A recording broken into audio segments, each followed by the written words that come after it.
Perkembangbiakan generatif dan perkembangbiakan vegetatif.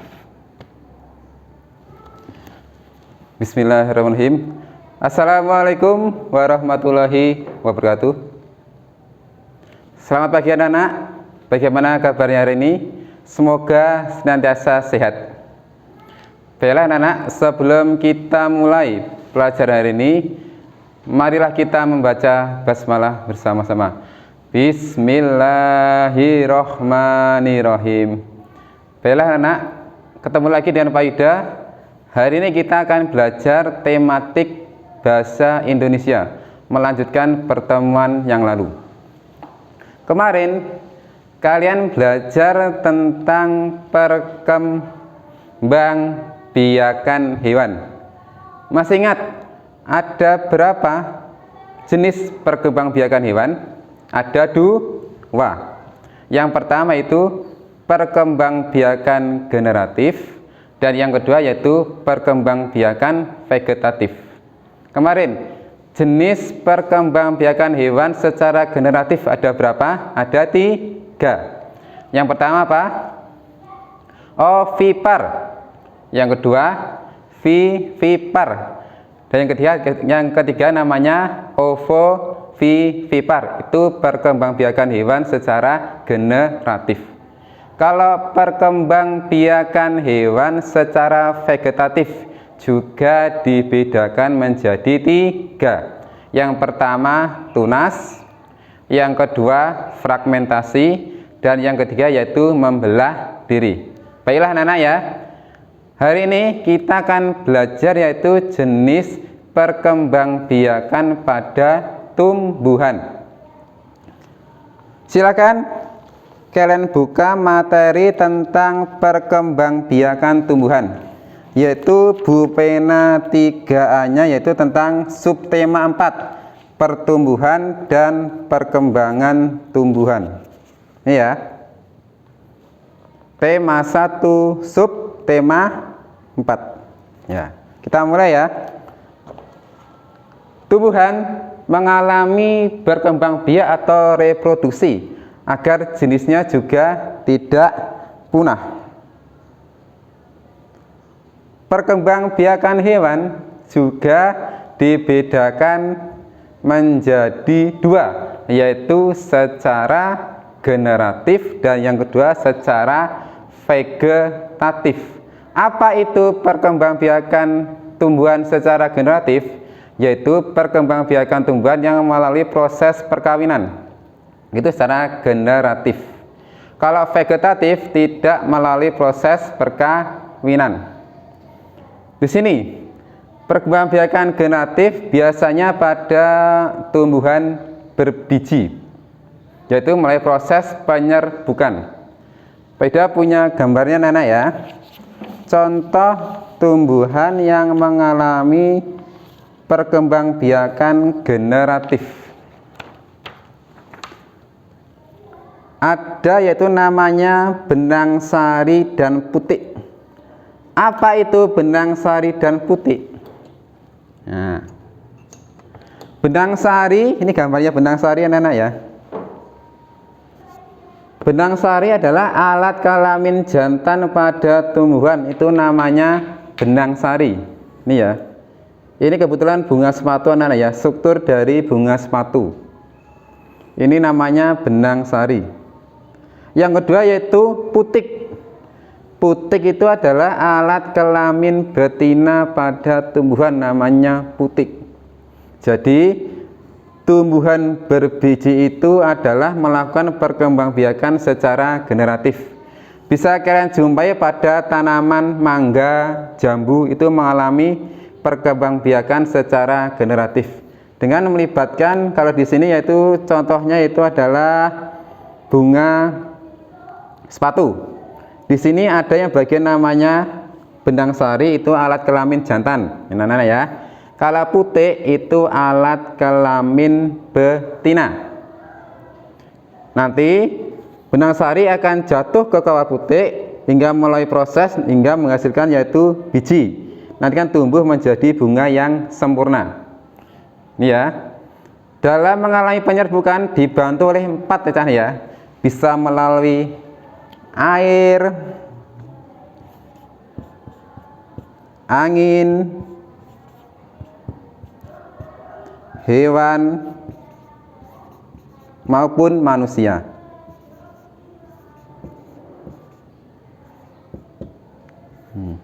Jadi proses penyerbukan pada tanaman bisa dibantu oleh 4 faktor ini ya, bisa melalui air, angin, hewan maupun manusia. Itu namanya proses dalam perkembangbiakan generatif, bisa melalui 4 faktor ini ya.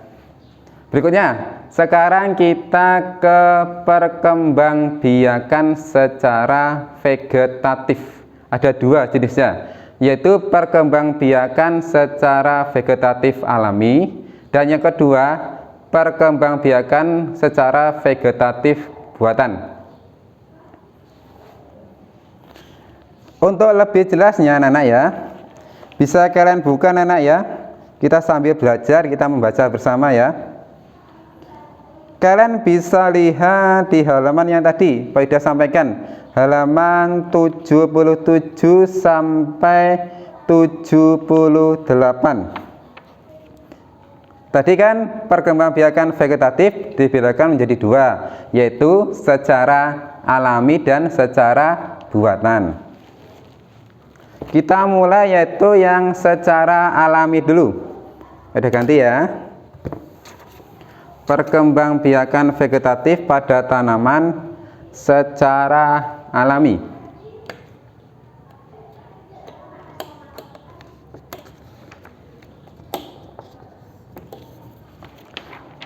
Vegetatif alami. Vegetatif alami.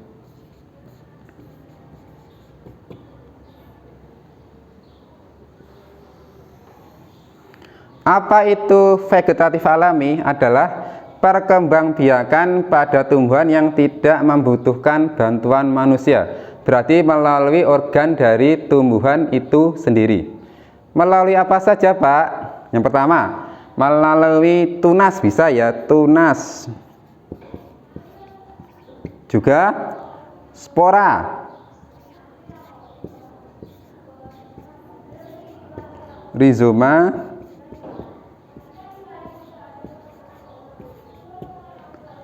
geragi,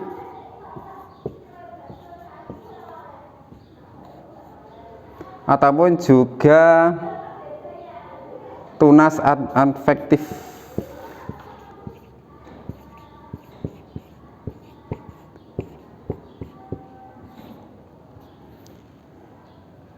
Nah ya, jadi perkembangbiakan tumbuhan melalui vegetatif alami bisa melalui tunas, spora, rizoma, geragi, tunas adventif.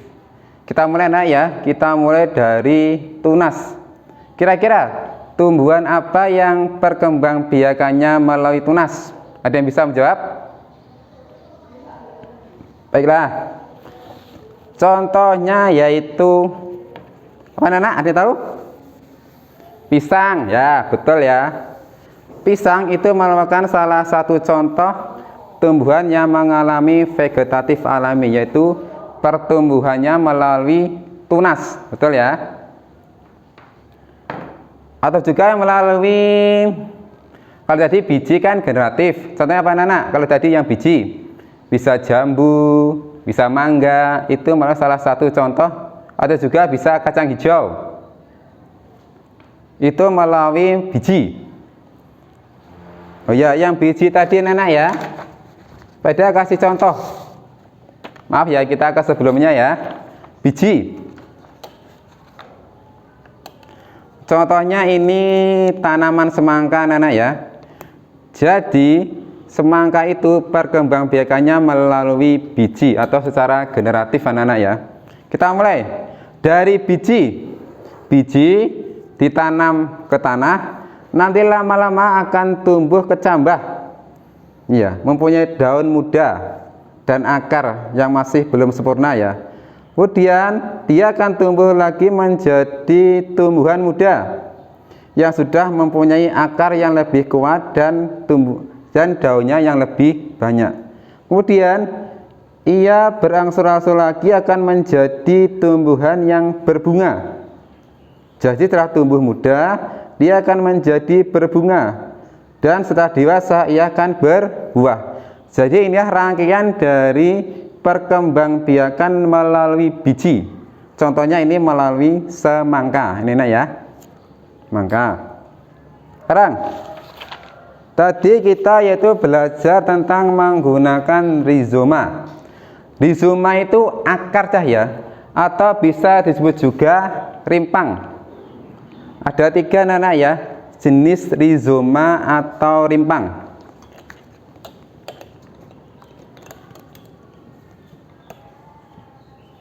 Rizoma atau rimpang ada 3.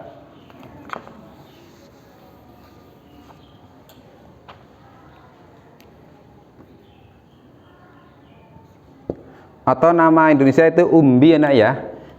Ada 3 ya, itu umbi batang,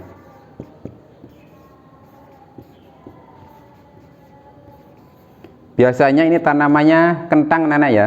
Jadi kentang itu berkembang biak dengan umbi batang, kentang. Ada juga yang kedua itu jenisnya umbi lapis.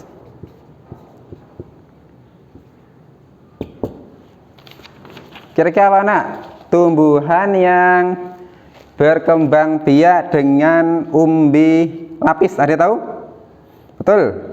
Kalau sudah kalian baca, kalian pasti tahu ya, yaitu ada bawang merah. Jadi bawang merah ini berkembang biak dengan umbi lapis. Yang ketiga yaitu umbi akar.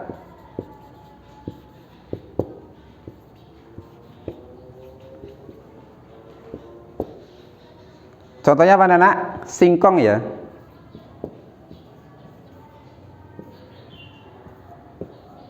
Nah ini ya, ada 3 jenis rizoma atau umbi-umbian. Yang pertama itu umbi batang, yang kedua umbi lapis, yang ketiga itu umbi akar. Ingat-ingat anak ya, ini contoh dari jenis umbi atau rizoma. Kita mulai anak ya.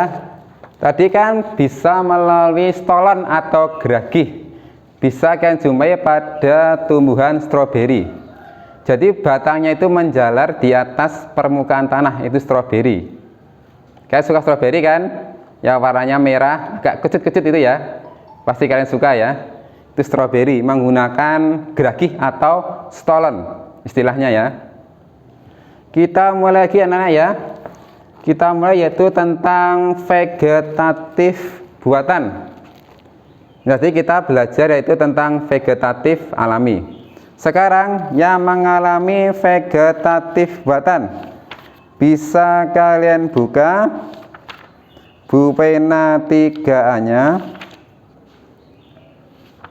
halaman 94 ya. Halaman 94. Apa itu vegetatif buatan? Yaitu perkembangbiakan pada tumbuhan yang memerlukan bantuan manusia. Jadi kebalikannya yang vegetatif alami. Kalau vegetatif alami tidak memerlukan bantuan manusia. Kalau vegetatif buatan membutuhkan bantuan manusia. Kira-kira apa saja kira-kira perkembangbiakan tumbuhan yang membutuhkan bantuan manusia? Contohnya ini anak ya, tentang vegetatif buatan yang membutuhkan bantuan manusia.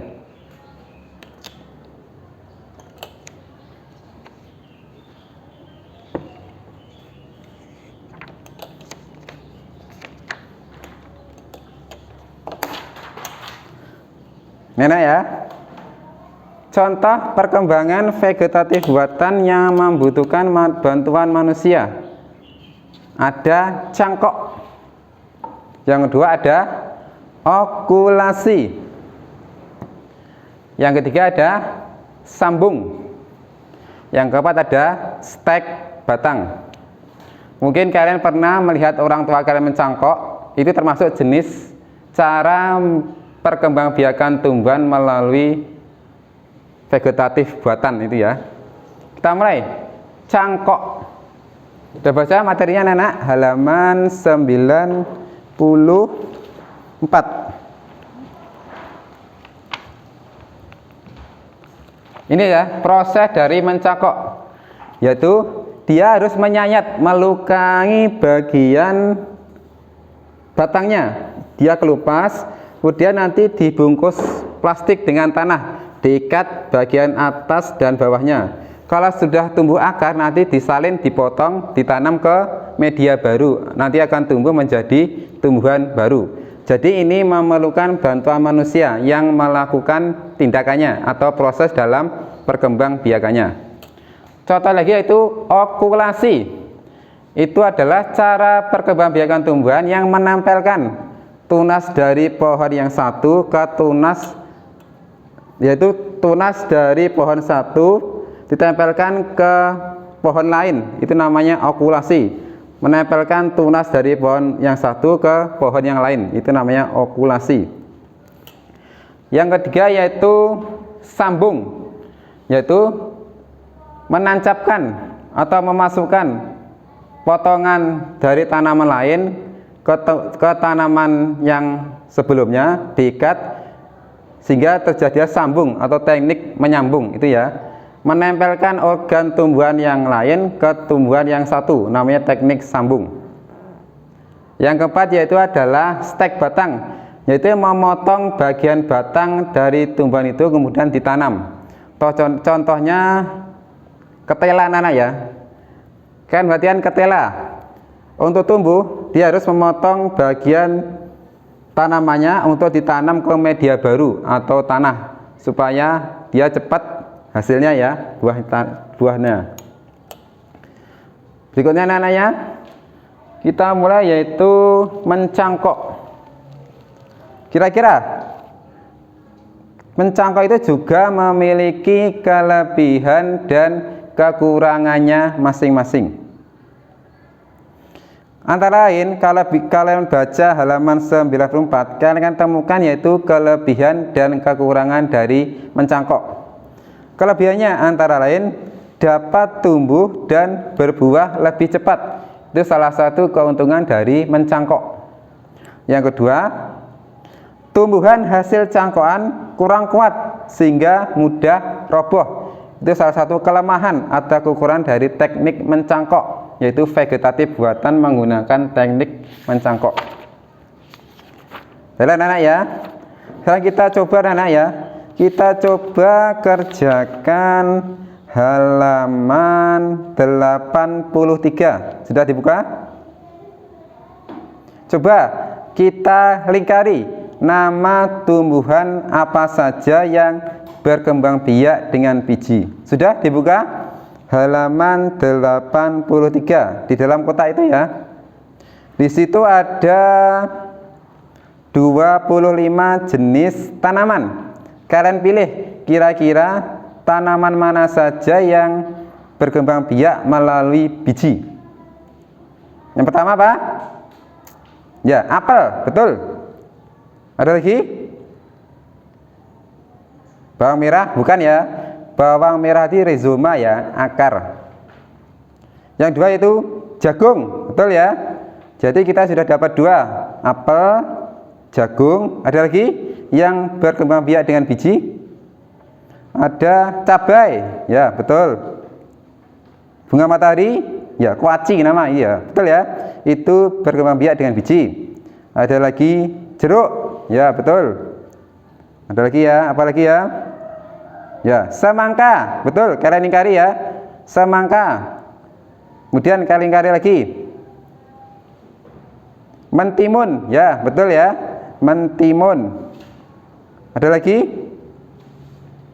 Ya, kangkung, ya bisa. Ada lagi? Buah naga, ya betul, kelingkari ya. Dan terakhir yaitu melon, betul. Itu merupakan tanaman-tanaman yang berkembang biak dengan biji.